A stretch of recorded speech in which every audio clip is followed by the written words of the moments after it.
All right. So this is actually working now, and hopefully it doesn't change. My name is Omega Zero. I am Late Night CJ, aka Sweet Daddy in the streets. And this is a topic I kind of been wanting to talk about because I've actually not gone to sleep for like a day because I've been playing for this game. Mm-hmm. That game being Vampire the Masquerade Bloodlines. Now, this game at this point I would consider old. This game is old at this point. By what do you mean when it come out? 2004, I believe in That April. Is old. That is old.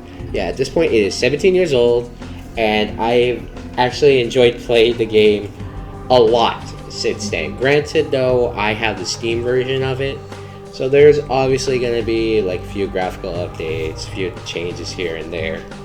And I am also playing the unofficial patch version. What was the original console that it came out on? I think it was purely PC when it first came out. Okay. Yeah. But the reason, like, I play the unofficial patch is because there's already a few problems within the game, like certain bugs and glitches, certain quest things wouldn't put up. Game that old? It was being developed in 2003, I believe, and it was rushed to development, so that's why it had problems. Trying to compete. Granted, though, the game is quite fun. When I first played it without the patch, I believe when I showed the trailer to Late Night CJ earlier, it had what race you are, what gender you wanted to be, and it also had history, but when I played it for the first time, it didn't have the history. Mm-hmm. But the unofficial patch, I believe, put the history section back in. Basically, you can kind of choose your background for your character, so on and so forth. Mm-hmm. So, excuse me. Oh man, what the hell? Oh yeah, you're any better. Man, I worked all night. Well, not all night. Worked yesterday. Went bike riding. Went running. I just didn't go to sleep. That's it. Okay, fair enough. But I wanted to talk about the game, like Bloodlines, and kind of give like a pseudo discussion going on. I wanted to see if Late Night CJ had any questions about the plot, the characters, how the thing rolls around. Kind of like a genuine discussion going here. Mm-hmm. So, with that, Late Night CJ, what do you think the plot line is of the game? Honestly, from what I've seen in the little trailer that you showed me, I'm wondering, is it like their version of Blade?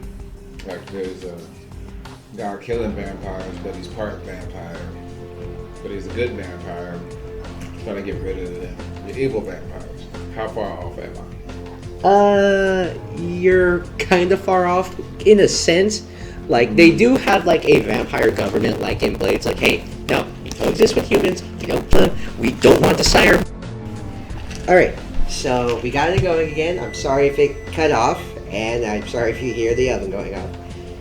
But, like I was saying before we were cut off, there is a vampire government. They are trying to make sure that humans don't know of their existence, keep them blissfully unaware of their situation, and don't try to sire too many going off at once. There is a quote-unquote government to the vampires.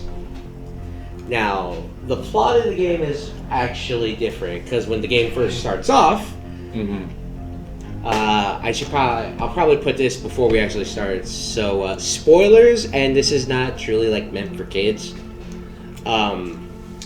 The plot line of the game, when you first start off, when you pick your character's history, all that, you basically have a one-night stand with a vampire who gives you the bad suck after the good suck and turns you into a vampire. And depending on how your character is, it's just going to be the opposite model. So if you're a male vampire, it's a female vampire. If you're a female vampire, female, it's a male vampire.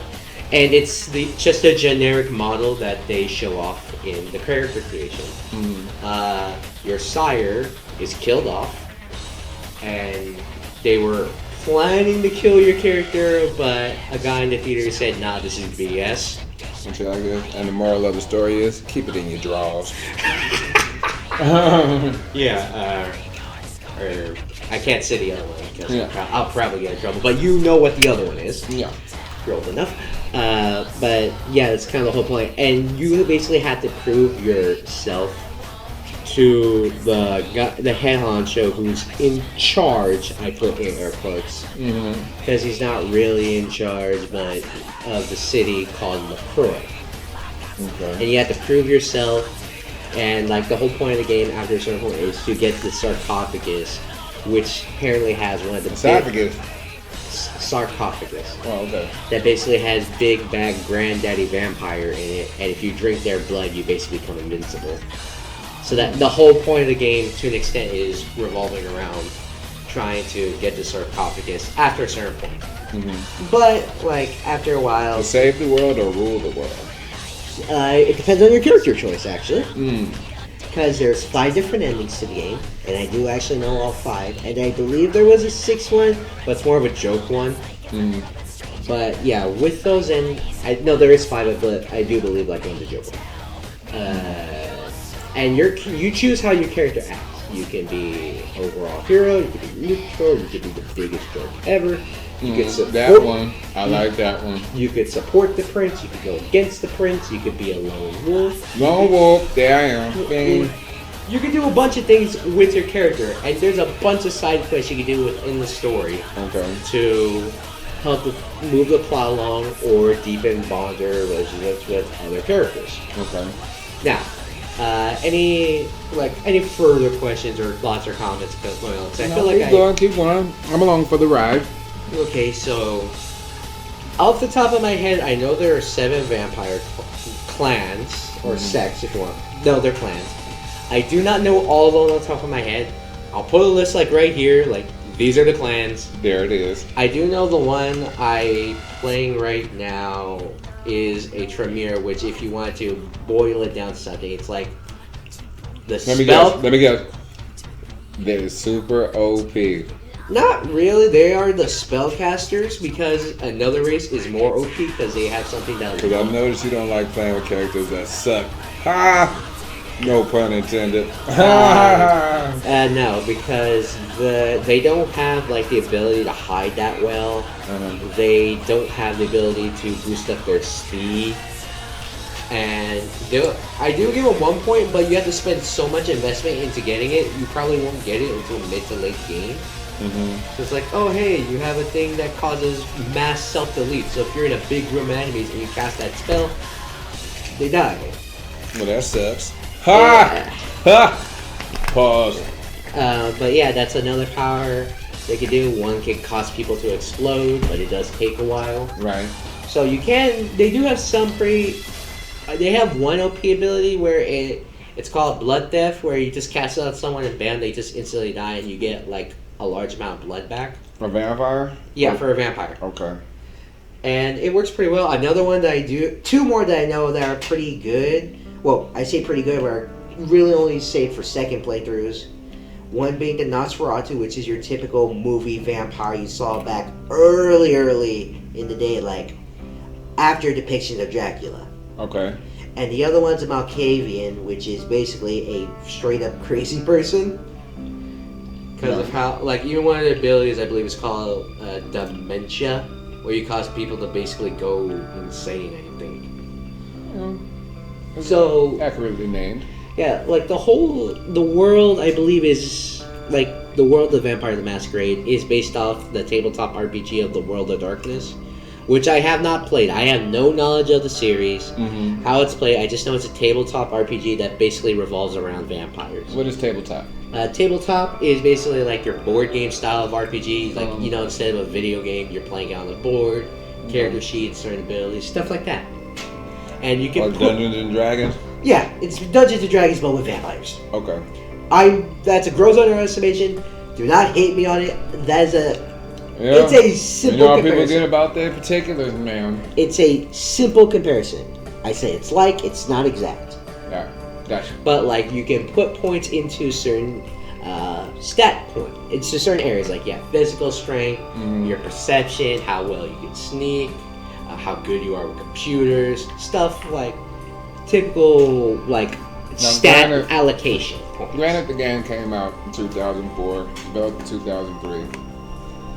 Was a game ahead of its time to where it can still be modern playing it now, or is there a lot of old references and old type things to it? There actually is not a whole lot of old references in the game. In fact, there's references to like movies, but you have to, because not to be rude, you have to be around your age. Oh, okay. Because I don't know some of these. I'm like, like one character says, "Wow," like your character's like, "Ugh, I hate doing this." Let me guess, you want me to go find something or do something for you? Gee, that's original. You come up with that by yourself. Mm-hmm. Like, that's like an obvious sarcastic reference. Like, wow, yeah, we know this isn't original. Deal with it.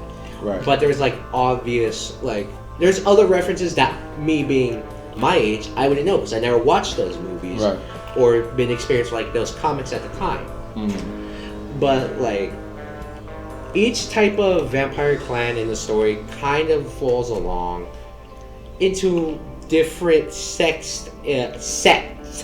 With a T. No, SECTS. Yeah. Those technically groups or factions. You have the Camarilla, which is the pseudo vampire government. You have the Anarchs, which opposes the Camarilla, and then you have the Sabbat that say screw everyone, we want vampire supremacy. Right. And the Sabbat are the main bad guys of the game because they're the ones causing trouble most of the time for your character, and you're the one usually going off to stop them. Well, let me finish. There's another group that only appears, but it's near the end of the game, and they're called the Kuei-jin. Kuei-jin. Okay, if I'm going to boil it down to be simple again, they're like Eastern vampires, but different. Instead of being bit on the neck and being given vampirism, they are essentially kind of like zombies, but also vampires. Ghouls. In a way, because ghouls exist in the game, but a way to make a character a ghoul in the game is that a vampire has to give them their blood. I remember in that movie, Vampire in Brooklyn. It was you get bit by a vampire, but it was somehow the way you was it kind of became his slave. You were immortal. To an extent. Immortal, you don't die. From aging, but you can. But you don't get the powers, all the cool perks of being a vampire. Well, in this game, a ghoul kind of gets some of the perks. They don't age as fast. They obviously live longer. They get strength, speed, endurance, all the typical vampire stuff. I just made an old man reference to Vampire in Brooklyn. Yeah. Apologize. It's just not on the same level. Technically in the game, your character can have a ghoul if you choose to. It's like a henchman. In a sense, yeah, a ghoul is a henchman, and in this case, it's a henchwoman. Okay. And you can choose to save her or not. I typically do it because in most games I play, I go the Paragon route, where I try to be a good guy at least most of the time. I've seen you do more friendship things on them games instead of killing them on Mortal Kombat. Yeah. But yeah, that's typically the way I roll in the game. I haven't done a full-on giant douche mode run, because typically that's just not how I am. Am I a jerk? Yeah, but I'm not going to be a jerk for no reason unless I'm hanging out with my friend and I know we're joking at the end of the day. But that's going back to the Kuei-jin being the other faction. They're again zombie vampires. They rise from the dead. You can't be chosen. Someone can't go and here, you get to be Kuei-jin. No, it's kind of determined upon your death. If you have unfinished business, it's essentially a second chance at life to find your place in the universe. And by the way, they're also incredibly racist. To every vampire and entity. Anything that's supernatural, they think they're better. At least from what is depicted in the game with the one character. Specious, basically. Yeah. They think they're superior to this fish demon monster that's in their area. They think they're superior to Kindred, which is the vampires of the West, being Europe and America. So they think they're superior. Even in one of the endings, when you side with her, he's you really think we would have allowed you to join us? I'm wow, you really are a prick. Yeah. I'm not upset that I killed you. Yeah. I'm yeah, it's you get the ending if you want to. I just don't want to. It's why would I get the ending where I die? Because most of the endings you do end up dying. What kind of trash is that? It depends. Because the characters in the end say, hey, don't open the sarcophagus. Because, like, you open sarcophagus, you blow up. You open it with LaCroix, you blow up. You side with Ming Zhao, the Hui Jin. She drowns you to the bottom of the ocean. The other one, the Lone Wolf, you tell LaCroix blows himself off, and you tell everyone to F off. These are all spoilers, by the way. This game is 17 years old. You were a certain age when it came out. Very young. Yeah. But at that point, and then there's like another ending where you side with the Anarchs. Another ending where you just, again, tell that the Camarilla is ultimately the right way to go. Just get rid of LaCroix, stuff like that. Right. But like in most of the endings, like, you typically die because of your greed for power. Which does make sense. You got too greedy, you're killed for it. Yeah.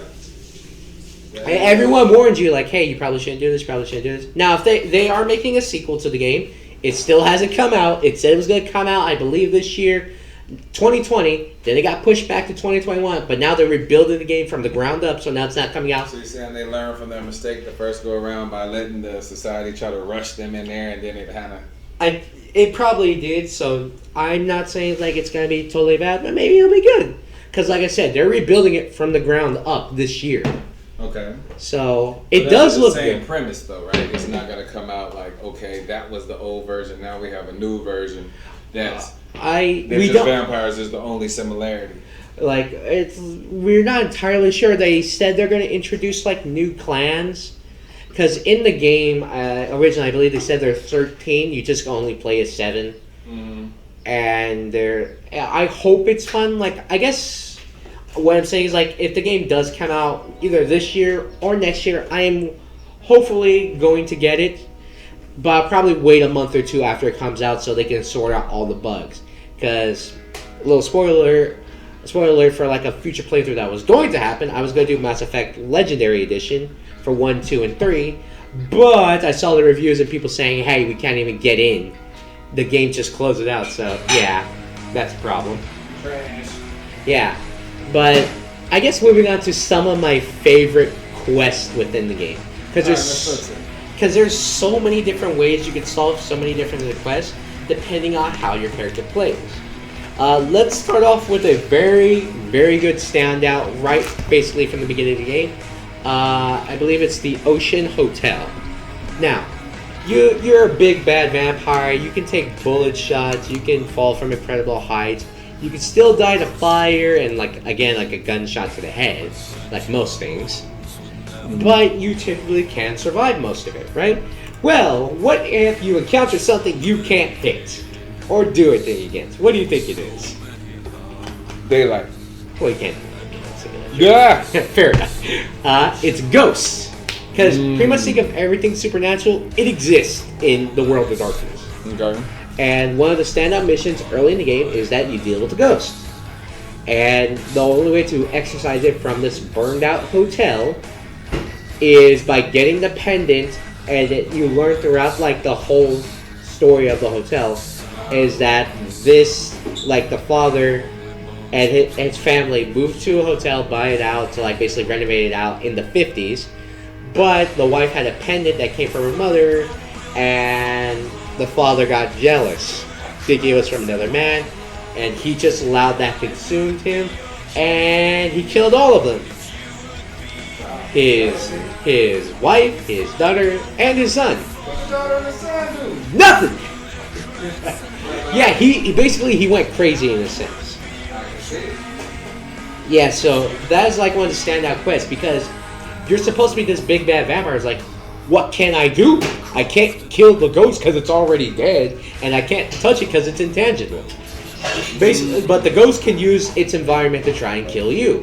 Heck, he even tries to drop an elevator on you at one point. What shenanigans is that, man? But yeah, it's one of the standout quests because of how unnecessary. It's a stand-up quests, in my opinion, are quests that really stick out in my mind. Okay, stand up or stand out? Stand out. Okay. Like quests that really stick out because they leave a very strong impression. Because again, you're dealing with a ghost, you can't hurt it or nothing, and it makes you feel uneasy because you can't do anything. You just kind of have to go through and deal with it. Powerless in a sense, but when you're a vampire, that's a foreign feeling. That's a very foreign feeling. Okay, I'm there. I'm with you. Okay, another standout quest, not early on in the game, but a bit later in the new hub of downtown LA, is where you're tracking down these things called plague bearers, right? What? Plague bearers. Now, due to the situations going on, I have to mention that this is a fictional setting in fiction LA set almost 20 years in the past. Okay. Now, the plague bearers are going around infecting people with this sickness that's incredibly deadly to humans by sleeping with them or infecting them directly with the bite. Okay. And the sickness, like I said, is incredibly deadly to humans, and it's to the point where the CDC is in town. Okay. And you go around, you have to you're doing this mission for the Anarchs, but you can also do it for the Camarilla.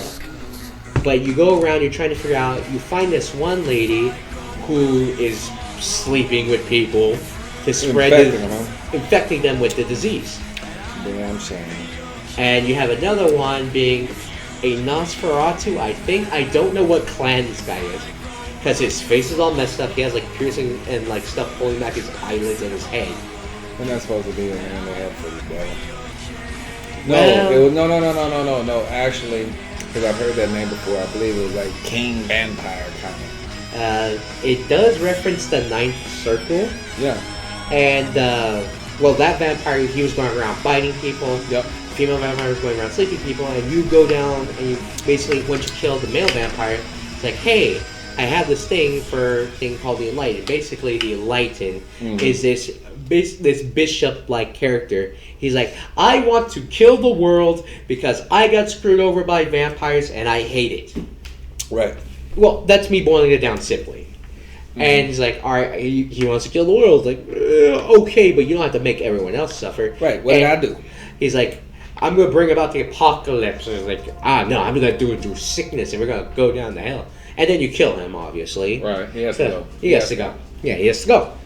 And like that's another standout quest because you kind of have to figure out this mystery of you killed the lady. All right, the plague's done. You go talk to the Anarchs like, yay, I killed the lady. Plague's done. Yeah, no, it's not because we found another dude who was doing the same thing. So you gotta go talk. It's basically this little another one. You basically have to like go out and figure out this mystery on who's spreading the plague, why they're doing it, stuff like that. Right. Which is a good standout quest in my opinion. Okay. Moving on to the next hub area, there's a zombie killing mission, which I hate. Why is that? Because you had to basically prevent the zombies from escaping out of the cemetery for 5 minutes. And the thing is, you have a gate, say, one end, and you have a gate on another end. And guess what? Unless you have a certain vampire power, it's very difficult to do. Because the only way to kill the zombies is either be a high enough level, or you have to basically get a headshot on all of them, run back to the other gate, headshot on all of them, and just go back and forth. And usually by the time it's like 10 seconds left, they broke through the gate on the other side because I was too slow and I didn't kill all of them. Yeah, so it's not an impossible mission, it's just very difficult. It's difficult to the point where it's annoying. Okay. Now if you have a specific vampire power, it can be done. Okay. But you can only learn that specific vampire power by being one of the two races. And one race is kind of like Otto the Factory siding with the Camarilla. The other one, I believe, is siding with the Anarchs. So it's like pick your side in a sense. Well, let me ask you this as a point of reference. Where did you learn about this game from? I've heard about it in the past was the thing. Like, that vampire game? The one that had like the Harley Quinn lookalike on it? Right. I was like, oh, that looks fine. I didn't even really learn. I was like, I've heard it in the past. I heard people say they like it. I'll give it a try. And but with the unofficial patch, I enjoy it much, much more. Okay. But without the patch, it's a bit more of a slog to get through. Because like certain points and values are kind of just auto-distributed. Like say for example, I picked the background of an academic. My point, it takes less points for me to get smarter, but it takes more points for me to get stronger, and I can't raise my strength above a certain point. Yeah, like you have certain stipulations and rules going against you. They were trying to prevent OPism. Like you can't max out every stat. It's impossible. Exactly. So, like, say if you want to start a new game, you have to start a new game. Not even if you mod it? Not if you, I haven't seen anyone create a mod where you can max out every stat. Okay. But, yeah. Moving on to... we're still in downtown. We're in Hollywood. And in the World of Darkness, everywhere you go is a crappier version of what it actually is. Okay. Santa Monica is raining all the time. There's people doing drugs in the streets. You have random fights going on in downtown LA where Sounds people about die. accurate. Sounds about accurate. Hollywood has a lot of sleazy hotels. Yeah, sounds about accurate. Chinatown is kind of very stereotypically Chinese. So, like, you even have a demon hunter who speaks primarily in Japanese. And you don't know anything about her other than she's a demon hunter, and the demon she's fighting killed her master, so she wants revenge. And you never see her after that, if you help her. No, with her being, excuse me, predominantly affiliated with Japan, are there certain things, because I'm assuming that there's some fighting involved in this, right? Does she have... she is well equipped. She has a metal arm, so... Like, an arm literally made out of metal, and it functions perfectly well. She has a katana, or... That's what I was talking. Like, I believe she also uses guns. So, I'm not sure because the boss we were fighting, I literally just pulled out, like, machine gun, I win. What? Early game, it's good to go physical, but late game, it's better to go with guns. Okay. So that's what I did. Like, I maxed out the stats you can have for guns, and you can still get killed. So you don't play to stay at the same level for 10 days straight. Like, I could use a gun and just go to the next level. Yeah. Like, I only really use fists now if I want to conserve ammo or if I'm trying to go for stealth kills. Okay. Don't need no loud things going on. Yeah. Setting alarms on. Yeah. Or if you use certain commands, like you can use brain wipe, where they forget where you're at, and then you could just feed on them. Like the flashy thing in Men in Black? Yeah, like, shing! Yeah. Basically, it's the same thing. Moving on to the Insane... we have another new area, the Insane Asylum, basically. Ghosts there? Are there ghosts there, too? No. You have a bunch of... We don't know what they are. We don't know if they're ghouls or other vampires, but the guy there was the Malkavian Primogen, basically like the head of the Malkavians. Okay. And he was in an insane asylum, and when he got out, when he was turned, he was basically trying to study how do I cure vampirism, or at least try to get rid of some of the bad things about it. Like, can we get rid of sunlight as an issue? Can we get rid of fire as an issue? But eventually he went crazy, and in the unofficial plus patch, there's this really, really creepy part, which I'm still unnerved about, even more so than the ghosts. Then what is it? It's, you go, like, you solve this one point, and then there's, like, this sunlit area. It's in stark contrast to everything else. It's beautiful, it's well lit, it has this holy music in comparison to the creepy, almost stalkerish, homicidal feel you have in the rest of the mansion. Okay. And you go in, you solve the puzzle, which involves you going to sunlight, you pull a switch, and you basically get access to this small little house. And this small little house has nothing but deformed mannequins in it. And you go up to the top of the house, and the door instead of a leg, it'll be an arm connected there. Yeah, and then you go up to the top of the house, and then you hear voices. I'm like, oh crap. And then you leave the top of the room, and the mannequins that were all off to the side are now in a perfect formation. You hear a phone call ring, I'm like, ah, crap, let me out here, let me out here. Like, it's unnerving. It's like, now you gotta answer that call. Yeah, and you do have to answer it before you can leave. And I'm still unnerved by it. Like, it... Who called? You don't know. It's just a creepy little voice of a woman speaking very, very low. What is she saying? She's like, they're coming to get, they're here. And then so you leave, and they're coming to get you. And then that's how I was like, nope, I noped the F out of there. Like, nope, I'm leaving. That's how uncreepy it was. Now, here's the thing. Over the years, I've gotten used to creepy stuff. This I'm still unnerved about. It'd be a little soft voice that says, Let me hold $20. Okay, not that. But some of the other, like, you go to a Giovanni's mansion who is like, they've been alive since like the 1950s, or at least that we know. You could choose to be a jerk to some people and tell, like, oh, this woman got HIV. This man's a failed real estate agent. This guy's mom cheated on his husband and he's not actually part of the family. Right.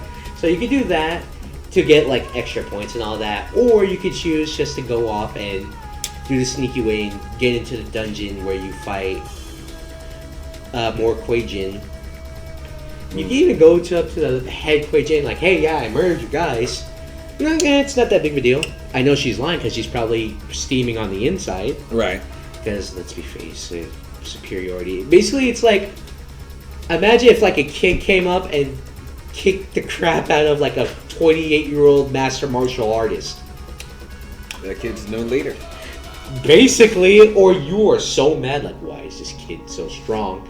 And how do I get rid of him? Stuff like that. Okay. So it's kind of like that idea. There's a few other standout areas where a tape is made, which contains a very, like, they said, oh my god, this is disgusting. And it's like, it's like monsters murdering a woman. I'm like, this is disgusting for 2004? Man, our standards have changed. Thanks. Like, we got new Jason, Friday on... New Freddy. New Freddy. We got a bunch of new horror films. Like, wow, our standards for horror have changed. Absolutely. But yeah, like, a lot of the areas I do, like the final, depending on who you side with, again, ultimately turns your ending. One ending I do want to get, you can only get if you're a specific race, and it's the joke ending where you just have a major dance party with a giant werewolf. I got a question. Yes. Approximately how many hours did it take to get through the game? If you're kind of playing like on and off, you could probably get through the game if you were taking your time and just kind of observing everything, doing every side quest. 20 hours? 20, 25 if you're not that good, or if you're not understanding what you're doing. Because I'm playing with a controller, so it's much easier for me to play than on my keyboard, because I can't play on a keyboard that well. Reaction time, you're like, oh, is that the right button? Is that it? Yeah. And because my certain keyboard has certain functions, they don't default correctly. So I had to automatically change them, so I'd rather just play with the keyboard, with that controller. Now, going on my current playthrough, again, I'm playing as Tremere. Next time I might play as a Malkavian. I'm modding my game when I'm playing it, because I'm having so much fun doing mods. Like, some of the quests that they have in the unofficial patch. That definitely needs to be a topic. Yeah, what, modding? The art of modding. Probably. I can't do modding to save my life. I would like to. That's why I said the art. Yeah, if I wanted to, I would make a mod like, alright, you played this game 50 times, here. You want to start off with being OP, alright, here. Yeah. Here's your 50 million points. Right away. Which I say, if you want to, go ahead, because I've done that before. It's fun, but it's only if you've beaten the game a few times. Capcom will come to your door. Sir. You can't big mod in the game. It was a Capcom who made it. You can't do this, sir. You can't. But if I like had the choice, like certain like costumes, I just don't like the way characters look. Oh, I want to play as this cast, except they have the stupid cap on their head that makes them look like Meg from Family Guy. Yeah. And that's like, no, I don't want that. I want a different armor. I remember NBA Jam did that where they made like if you had done a certain thing or got a certain attribute. Like all the players had these oversized heads. Yeah, it's like a little, but yeah, that's mostly just to be funny. It's dumb. It became annoying. It was like I tried. I was like, oh yeah, and then it looked like it just looked dumb. It looked like I was like in my head I'm tripping. You know, you know what I mean? Yeah, which in itself is kind of funny. It just again depends. Now, in the future, if I do a let's play for this, do know that I'm doing a lot of stuff off screen, like moving to different areas, fighting different people, doing different side quests. That's for the viewers' pleasure. You know what I'm saying? They don't. I mean, although they want to go along with you on the journey, they don't want to sit there 20 hours. Yeah, some people don't. Unless it's an RPG. Now, if I had to give like one of my favorite characters in the game, Jack is one of them because he basically is a character who has a I do not give a F attitude. I do what I want. But he also has a reasonable degree of caution to him. Is he a lone wolf? No. Yes and no. He's considered an anarch by everyone else, but he's not really an anarch. He just does what he wants when he feels like it. It's kind of like Wolverine. In a sense. Yeah. If I'm not lying, if you just gave him like longer sideburns instead of like dreadlock beard, he kind of would look like Wolverine. Well, maybe shrink him down a couple of inches because Wolverine is short. Jack is always a good standout character. Heather, your ghoul, while interesting at first, kind of devolves into a nothing character with the patch. A jobber? No, because she's like your ghoul, so she would go out and do stuff for you, but without the unofficial patch, you cannot prevent her death at the end of the game. With the patch, though, you can say, alright, stay inside, stay out of sight, don't talk to anyone. I got this. And she's like, she kind of evolves into a nothing character at that, because you go home and like, Master, and like, he's like, hi, what's up? You can change her appearance if you want to. There's like 2 things you can do before you can tell her to stay home, which is she gives you like the rest of her college grant fund. She's like, I'm gonna drop out because she's a ghoul now. She's like, what's the point? Like the ghoul is like they live for on and they have a desperate need to be around the person who gave them their blood. It's desperate because you see with another character who their sire died and she's so desperate to get him back. Like you have to. Like one of the anarchs, like the dude's like, dude, like, you have to kill her. Do something. I don't care. Right. I would do it, but I knew the dude who sired her, so it'd be kind of messed up if I did it. Right. I get you now. He's like, I kind of know the chick. Another boss. Yeah. Real like, messy. Ming Zhao, I hate her. She's polite at first until you get to the whole species thing.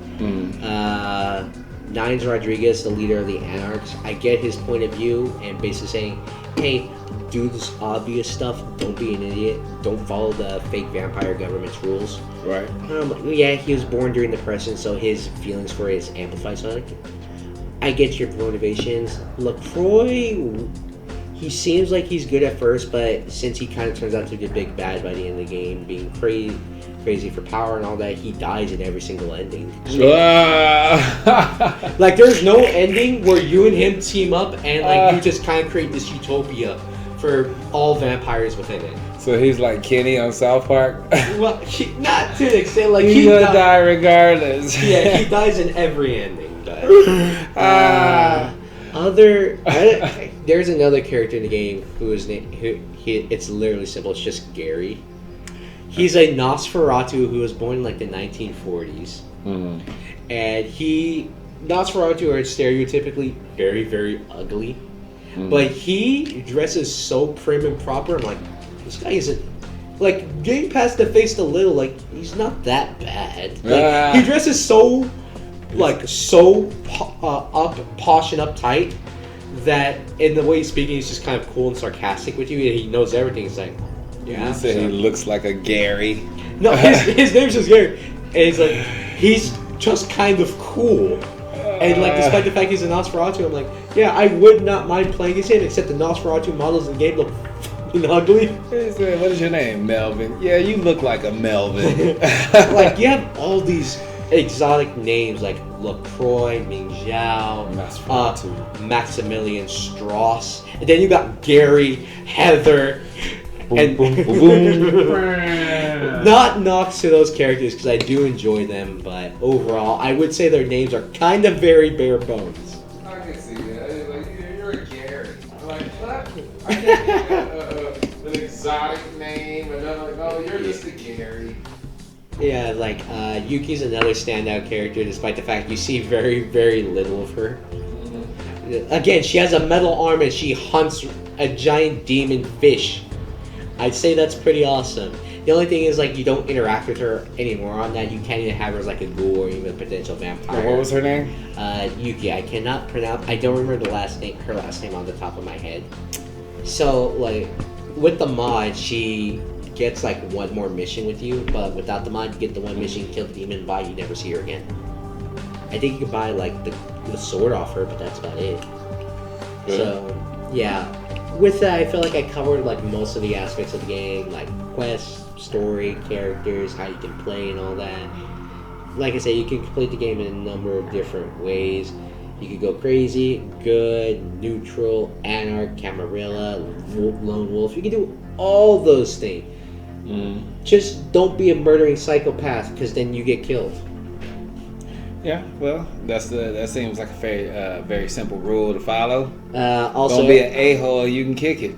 Yeah, I guess I should also point this out for anyone else looking to buy this game in the future, because it's not that expensive. I believe I got it for like $2. Like, buy the patch, because the patch adds more quests, more dialogue, more options. And it's been upgraded at this point, so I do have the upgraded version. If you become attached to your goal, you can save her. You can do extra quests, stuff like that. You can even skip certain sections because they are that annoying. So you can do that. What else? Don't play as a Nosferatu or a Malkavian on your first playthrough, because it kind of artificially inflates difficulty. What else can I say about this? But obviously, it's rated M. Kind of teetering on AO in some areas. AO. Adult only. Make of that what you will. It kind of. I mean, I was wondering, where was they butt naked at, man? I seen they look half naked, but where was the butt naked or something like that? Was there something? It comes very, very close in some areas. That's why. That's why me to that area. It tiptoes around that line. Show me where the line is. I need to get in that line. But with that, everyone, that kind of concludes our little podcast discussion on Vampire the Masquerade Bloodlines. Well, hold up. On a scale of 1 to 10, we gotta go there. On a scale of 1 to 10, what do you give it? With the patch? Without the patch first. Without the patch? 5 or 6. It's a very average game without the patch. Is that based upon difficulty or just like gameplay? A bit of both, because difficulty it's okay. It feels like it kind of shoots up near the end if you don't, I guess, like min-max your stats, which means like minimize the amount of stats you need to get the most amount of damage at the area. Okay. But it's like an average game overall. The bugs don't help it, glitches don't help, certain endings don't. An ending doesn't happen, you can't save certain people regardless of what you do. Like that's a problem in my opinion. Okay. So, with the patch though, with all the extra content, quest, ideas, heck, even custom voice acting for some of the characters. Right. Because, well, they can't get actual voice actors for this patch, so they have to fake it. Now you said with the patch. What do we give? I would give it 8.5. That's strong. That's strong. It is a very good game. Because when you get that high, it's little things that knock it down, but it's like if y'all fix that, it makes that number jump closer to 10. Yeah, like personally, I would like to be like a new game plus. Like obviously make things like harder. Like maybe you get like all your stat points, or maybe you get like all your weapons, or some combination of that. Computer's about to die, so I actually gotta wrap this up soon. But that's kind of like something I would change. Maybe add a new game plus in the future for a new patch. Like I said, you keep all your stat points, but everything's ramped up in difficulty, or like say your stat, like your health, and it costs more stuff to cast your more powerful spells. I'll tell you what, as somebody who's never played the game, based upon your description of it and evaluation of it, and being an old head, it definitely piques my interest. Just like with the Hunger Games. Yeah. You know what I'm saying? It piqued my interest enough that it's just like, hey, this is one of those ones that cross generational lines. It's not like, oh, that's young people stuff, or that's old people stuff. It actually can pique both sides of the board, especially in this game, because you said it came out in 2004. Yeah, you like just a baby. you could still kind of say like this game is around like a midpoint for generations. Because I obviously couldn't play this game when I was like 5 years old. Yeah. And Dad, like, he doesn't have that big of an interest. My dad doesn't have that big of an interest in games, specifically just ones he likes. I was like, maybe I'll give it a try. Yeah. And that's big. Yeah. Because he very rarely strays from his comfort zone. Yeah. But that's big. In the event of saving my computer and us not being cut out and losing this recording, my name is Omega Zero. I am Late Night CJ, aka Sweet Daddy in the streets. And this has been our discussion on Vampire the Masquerade Bloodlines, the unofficial patch. Have a good one.